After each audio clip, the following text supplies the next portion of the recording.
Good morning mga kabahay. It's me again, Marco Rio, your realtor friend. And today, nandito ako nga sa Pacific Town para mag-site update ulit sa inyo. Kasi medyo matagal-tagal na, nasa January, last na update ko, January. And ito, February, anong date ba ngayon? It's February 10, 2026. Mag-site update ulit ako. And yun nga, medyo inuubo ako at sinisipon at nilagnat ako kagabi kasi sobrang lamig dito sa Quezon Province. And medyo pause ako kaya ganito yung aking boses. And yan, tapos na yung ating model house dito na na corner lot. Meron na siyang, maganda na yung pagkakagawa sa kanya. May mga damo-damo na. Ayan, parang may stepping stone na dyan, papasok. Ito yung ating sales marketing office na gagawin. Okay? Tapos dito sa inner lot na katabi niya, ito yung ating model unit for viewing. Yan.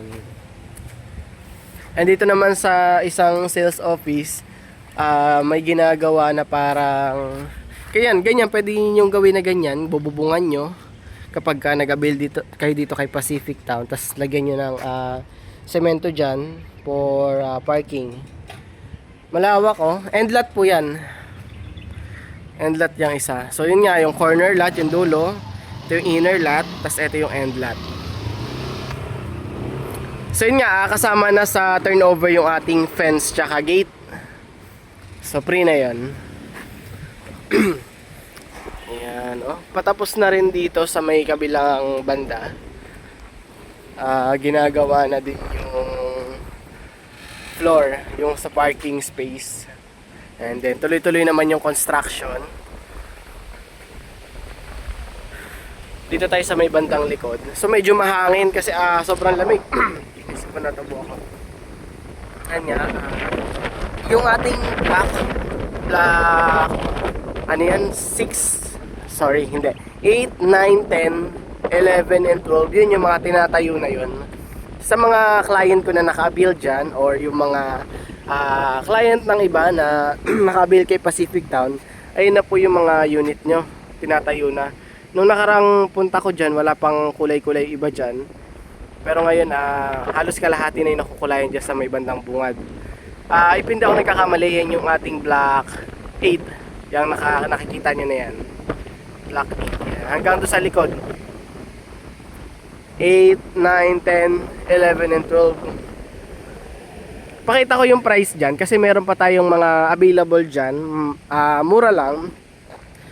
Required income niya nga nasa 29,000. Makakabil na kayo dyan sa may bandang tinatayo na yan. Tsaka mabilis na yung turnover dyan, di ba? Kasi nakatayo na or existing na yung construction.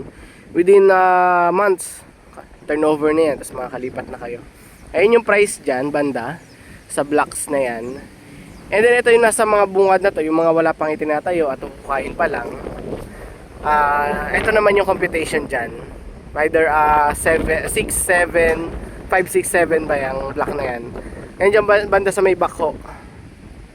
Asa na yan? Yan, yung may backhoe na yan.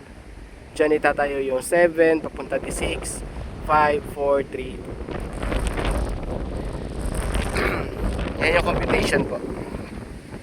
Okay, if hindi kayo maintindihan or hindi nyo masyadong mag-gets yung computation, pwede nyo naman akong i-message or kaya tawagan sa number ko. Meron akong contact details dyan para may paliwanag ko sa inyo ng mas maayos. Or kaya naman, pwede tayo mag-tripping dito, magpa-schedule kayo sa akin. Puntahan natin to ng actual. Ayan, ito yung ating block 2. Pero sold na dito may mga may-ari na po nito. Itong block 2 na to. For viewing lang din siya sa mga client na magwo-walk-in para kumbaga ma-visualize na nila kung ano yung mata-turnover or makukuha nilang unit. Ganun pa din, ito yung end lot, may konting space sa gilid. Syempre, di mawawala yung parking space sa harap. And in inner lot, ayan, harap lang yung may space for parking. And ito naman yung corner lot na medyo mas malaki yung kanyang gilid. Pwedeng future extension or kaya pagka pinayagan kayo mag-business ng Homeowners Association dito, kapag kayo ay nakatira na, pwede kayo magpagawa dyan ng maliit na sari-sari store. So depende sa approval. Ducati Black 2 and sold na to. Yan, yan dito sa mga part na yan, hinuhukay na yan, marami pa tayong available na itatayo dyan.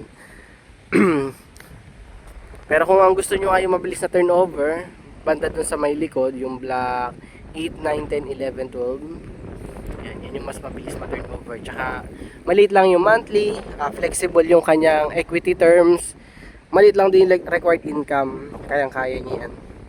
Okay, sa mga qualification naman dito, so at least meron kayong 2 years membership sa Pag-ibig, at meron kayong 29,000 pataas na monthly income. Tapos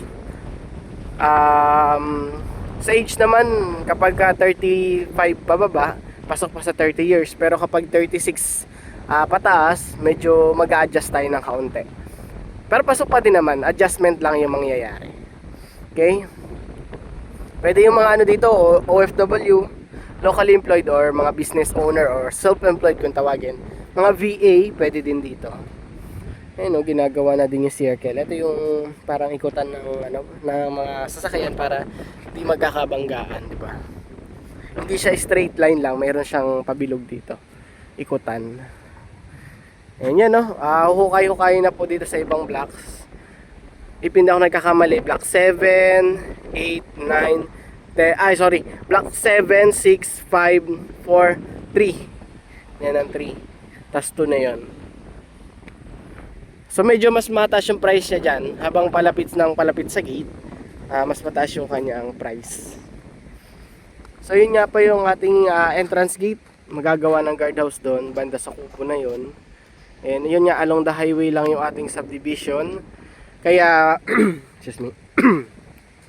Kaya accessible siya. Tsaka malapit lang din naman siya sa Walter Mart.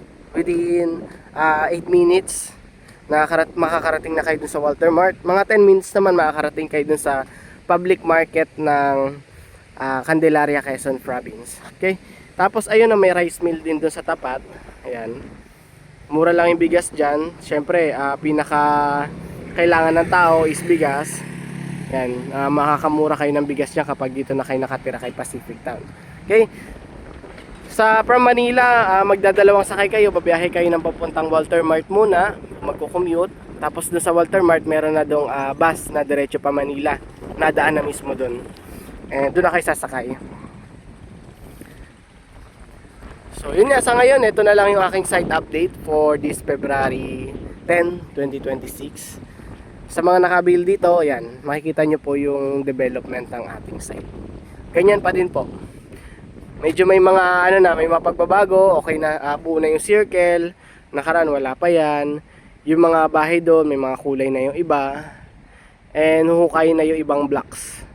Mag-start na yung construction. Yun lang po sa ngayon. And kung interested kayo, chat nyo ako or message nyo ako, tawagan nyo ako para ma-schedule natin yung tripping nyo. Sabihin nyo lang Pacific Town, Candelaria, and alam ko na yun. Okay? Sa reservation fee po dito, nasa 5,000 lang. 5,000 for inner lot and 10,000 for end tsaka corner lot. Okay? So, yun lang po. PM na lang po para sa inyong schedule ng tripping. See you guys!